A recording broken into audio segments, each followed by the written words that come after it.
It is incredibly easy to wake up, check the smartphone sitting right there on your nightstand, pour your specific brand of morning tea.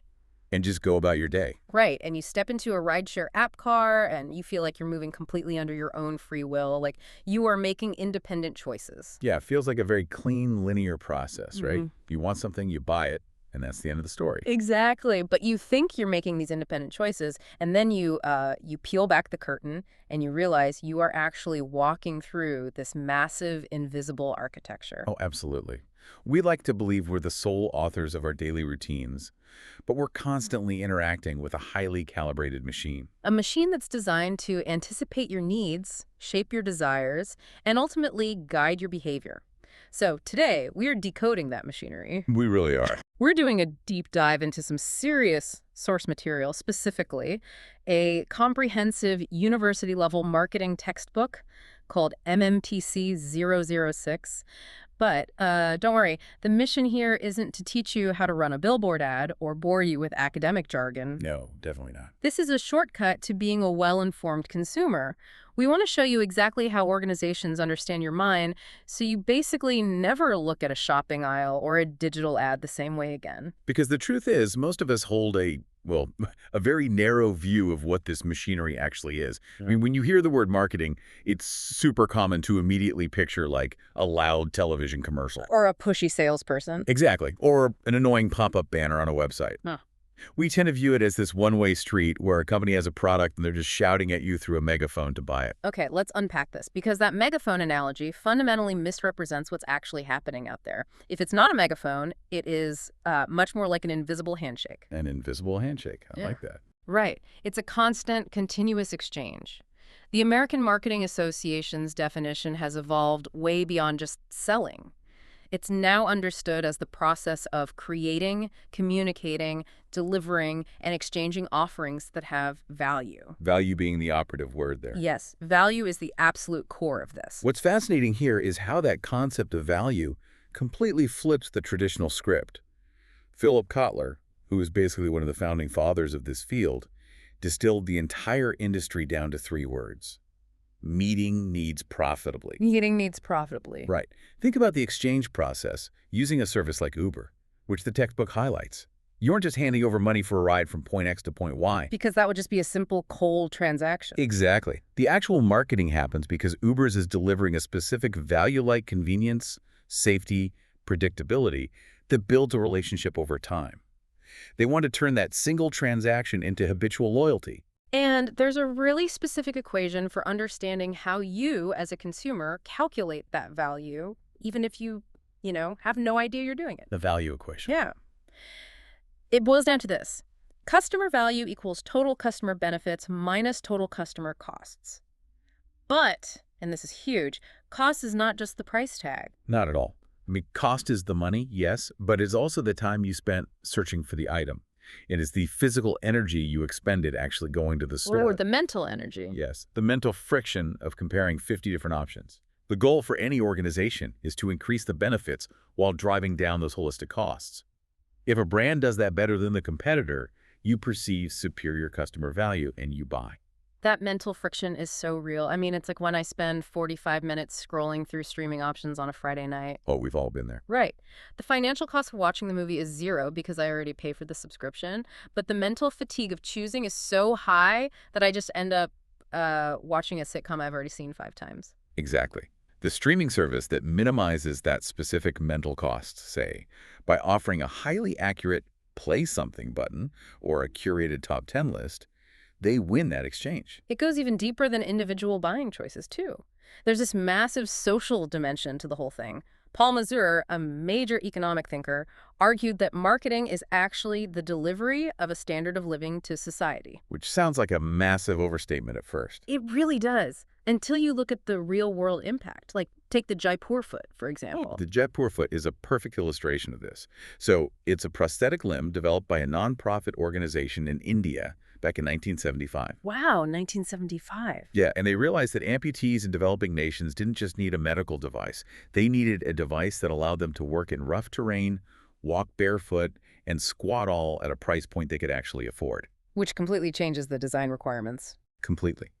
By understanding those highly specific needs and delivering a durable solution, they've rehabilitated over 1.5 million amputees worldwide. They didn't just push a product, they dramatically elevated the social and economic standard of living for over 1 million people. Just by radically lowering the holistic cost of mobility. Precisely. But wait, I'm struggling with the timeline here. How so? Well, you're saying marketing is this deep exchange that solves problems, but traditionally, doesn't the factory build the car first, and then the marketing team's only job is to figure out how to sell the metal that's already sitting on the lot? Ah, I see what you mean. Like, if they aren't doing that, what are they actually doing? If a company builds the product first and then tries to find a market for it, they're working backward. Yeah. And honestly, they are almost certainly going to fail. So the marketing comes before the product. Exactly. The heavy lifting happens before a single prototype is ever built. You have to start by decoding the human psychology of your potential buyers. You have to understand the distinction between their needs, their wants, and their demands. Okay, so we all know Abraham Maslow's hierarchy of needs, right? The pyramid that goes from basic survival all the way up to self-actualization. Right. Classic psychology. But what's fascinating in the source material is how surgical brands get with mapping themselves onto that psychology. Oh, they map directly to physiological needs like food, water, shelter. Brands like Amol or Britannia target these fundamental requirements. Right, and then you move up to safety needs, security, protection. That's where insurance companies or, say, hand sanitizer brands step in. And above that are social needs, our desire for connection and belonging. Platforms like Hot Matrimony or Netflix position themselves right there. Then comes esteem, the need for status and recognition. So premium brands operate here, like an iPhone or clothing from Alan Solly isn't just about making calls or covering your body. It's about signaling your status to the tribe. Exactly. And finally, at the peak, you have self-actualization. Organizations like Teach for India target our need for self-development and realizing our ultimate potential. But, even within a single transaction, the psychology is incredibly multi-layered. Let's look at the mechanics of a seemingly simple interaction from the textbook. Okay. Imagine a customer named Divya who wants to open a bank account. We can break her psychology down into 5 distinct levels of needs. First, she has a stated need. She walks in and says, "I want a bank account." Which seems simple enough. It does. But if a bank stops listening there, they lose her. Because beneath that stated request is her real need. Which is what? What she actually wants is a bank located right in her own neighborhood so she doesn't have to commute across town just to deposit a check. Okay, the convenience. And then there is her unstated need. Right. Like, she fully expects, without ever saying it out loud, that the bank will give her a free debit card. Yes. If they hit her with a surprise fee for the card, she feels cheated. Then above that is the delight need. This is something she didn't expect at all, but thrills her. Maybe the bank's interior is beautifully designed, or they offer, complimentary premium coffee in the lobby. Right, the perks. And finally, the most hidden layer is the secret need. This is the tricky one. Yeah, so Divya might be secretly terrified of using online banking. She's afraid of making a transfer mistake and losing her money or getting hacked. But she won't admit that fear out loud because she doesn't want to look technologically illiterate. Which is a very real fear for a lot of people. So if a bank just hands her an account number and a web address, they fail. A truly successful bank anticipates that secret fear and offers a highly reassuring, guided onboarding process for their app. Making her feel safe without ever forcing her to admit she was scared in the first place. Hold on, though. This brings up a major point of friction. I hear this criticism constantly. Companies just brainwash us into wanting things we absolutely do not need. I hear that all the time, too. Right. People say they invent the need for a new smartwatch or a luxury car. Wait, so marketers don't actually invent needs? It is the most common critique of the industry. But the mechanics of psychology tell a totally different story. The textbook makes this very clear. Marketers do not invent the need. They don't. No. Needs are pre-existing biological or psychological states. A company cannot invent hunger, and they cannot invent the human desire for social status or connection. Those are hardwired into our DNA. What they do shape is the want. So they shape the specific expression of the underlying need. Precisely. A want is how a need is expressed based on your culture, your environment, and your personality. You have a fundamental human need for food, but your culture shapes your want. So, like, someone in North India might want to satisfy that hunger with Rajma Chawal. Right, while someone in coastal South India might want fish curry. Marketers don't create the hunger, they shape the craving for the specific dish. And then the final piece of that puzzle is the demand, which, assuming you know basic economics, a demand is just a want backed by actual purchasing power. Money, basically. Yeah.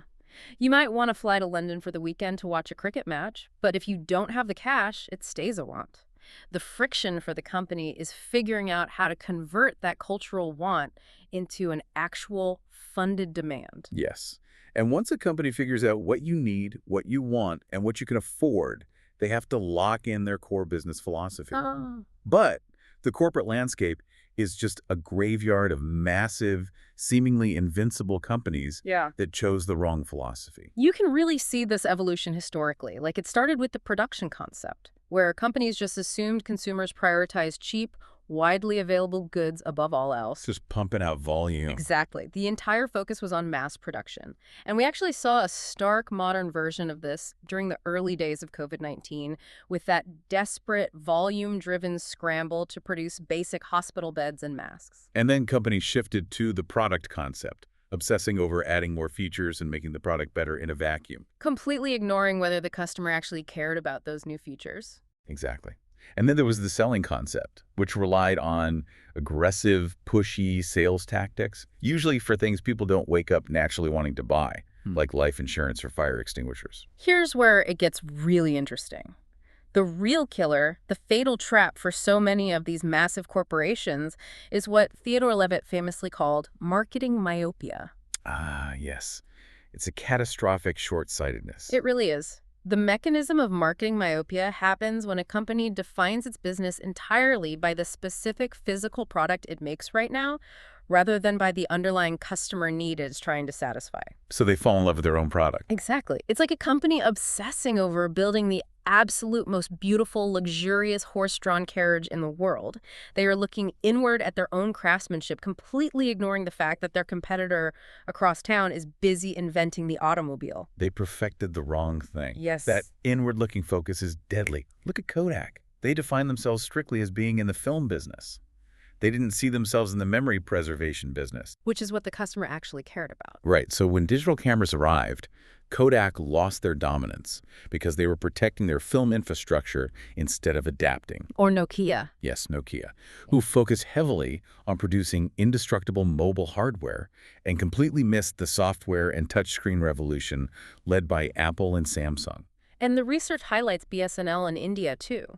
During the telecom boom, they invested incredibly heavily in landline technology. They thought they were in the landline business instead of the communication business. Meanwhile, the external environment was sprinting toward mobile communication. If we connect this to the bigger picture, BSNL's heavy investment in physical wires and infrastructure completely blinded them. They weren't looking out the window at what consumers actually needed next. They were too busy looking at their own balance sheets. It perfectly illustrates economist Lester Thoreau's observation. He said, "We are watching the dinosaurs die, but we don't know what will take their place." Wow, we are watching the dinosaurs die. So staring inward at your own product kills you. You need to look outward. But what does looking outward actually mean for a massive, complex corporation today? The modern survival strategy is something called the holistic marketing concept, and Philip Kotler breaks it down into 4 pillars. 4 pillars to survive. Yes. To survive today, you can't just have an isolated marketing department down the hall. The entire organization has to act as a single organism. The first pillar is internal marketing. Meaning? Treating your own employees as your first customers. If your employees aren't sold on the vision, the end consumer will absolutely feel that disconnect. Makes sense. The second is integrated marketing, ensuring every department, from finance to R&D to logistics, is perfectly aligned toward customer satisfaction.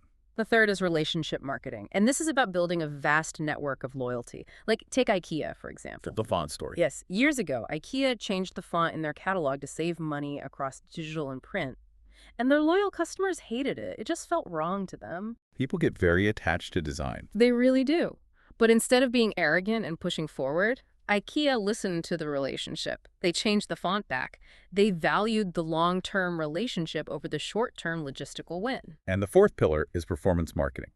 This goes beyond just tracking sales revenue. It's about measuring the ethical, legal, and social impact of your business. Uber's Apnapan campaign in India is an excellent example of this, right? Oh, definitely. They didn't just advertise cheaper rides, they co-created stories with both drivers and riders.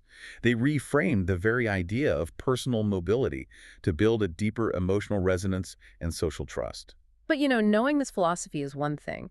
Actually executing it on the ground, dealing with the friction of the real world is incredibly difficult. And the absolute masterclass in executing a holistic strategy, specifically the SDP framework. Which stands for segmentation, targeting, and positioning. Yes, segmentation, targeting, and positioning.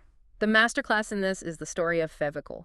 The rise of Fevical by Pidilite Industries is just a perfect study in understanding the end user. Let's set the scene because this is wild. Back in the late 1950s, the furniture industry in India relied on natural animal glues. Which were terrible to work with. They were messy, they smelled awful, they had to be literally melted over a fire before use, and the bond was entirely inconsistent. So founders Balvin and Sushil Parekh develop a white, synthetic resin adhesive Fevical. It's ready to use and far superior. Right. The obvious standard corporate playbook would be to package this glue, put it on the shelves of retail hardware stores, run some newspaper ads, and just hope people buy it. But they didn't do that. They understood segmentation and targeting at a visceral level. Right. They looked at the market and realized the person making the actual decision about which glue to use wasn't the hardware store owner. No, the store owner only cares about profit margins. Exactly. The person whose entire livelihood depends on the strength of that wood joint is the carpenter. If the glue fails, the carpenter's reputation is ruined. So they bypassed the traditional retail middlemen entirely. They went directly to the workshops. They physically bridged the gap between the factory and the craftsman. They built deep, trusting, face-to-face relationships with the carpenters. They educated them on how synthetic glue worked. They created a highly specific customer base. And by doing that, they utterly outmaneuvered massive international competitors like Bovicol, who were just fighting for shelf space in stores. And then they locked in their positioning. They positioned themselves not just as an adhesive, but as the unbreakable bond of trust for the craftsman. They reinforced this with iconic, culturally resonant campaigns. Like the Dum Laga Ke Hai Shah ads. Yes. It wasn't just a catchy tagline, it was a psychological anchor. They realized the retail store wasn't the real battleground, the carpenter's mind was. It embodies a famous insight from management guru Peter Drucker. He noted that a business enterprise has only two basic functions: marketing and innovation. Everything else is just a cost. And Fevical innovated the chemical product, and then they completely innovated the target market. So Fevical perfectly targeted the carpenter. But targeting is just the strategy. How does the end user actually experience that strategy day to day? Historically, the industry talked about the 4 Ps. Product, price, place, and promotion. Right. But to really understand the psychological machinery, we have to translate those business tools into the customer's actual perception, what the source calls the 4 As. The 4 Ps are what the company controls, but the 4 As are what you, the consumer, actually feel. Okay, break that down. So product is a physical item, but in your mind, it translates to acceptability. Does this item meet or exceed my functional and psychological expectations? Makes sense. Price is just a number on a spreadsheet to the company, but to you, it translates to affordability. And affordability isn't just about whether you have the cash in your pocket. It's about whether you are psychologically willing to part with it based on the perceived value. Right, and place translates to accessibility. It's the friction of acquisition. Brands like Bata ensure massive accessibility by operating thousands of physical retail stores while simultaneously dominating online delivery. If I have to jump through hoops to find your product, the accessibility fails. Exactly. And finally, promotion translates to awareness. Are you not just informed, but actually persuaded? And what is crucial to understand is that this entire framework, the 4 As, the decoding of desire, the holistic positioning, it does not just apply to physical goods like shoes or synthetic glue. The machinery has expanded to cover almost every facet of modern life. It applies to experiences. Like if you pay tens of thousands of dollars to climb Mount Everest, you are buying a highly marketed experience. It applies to persons.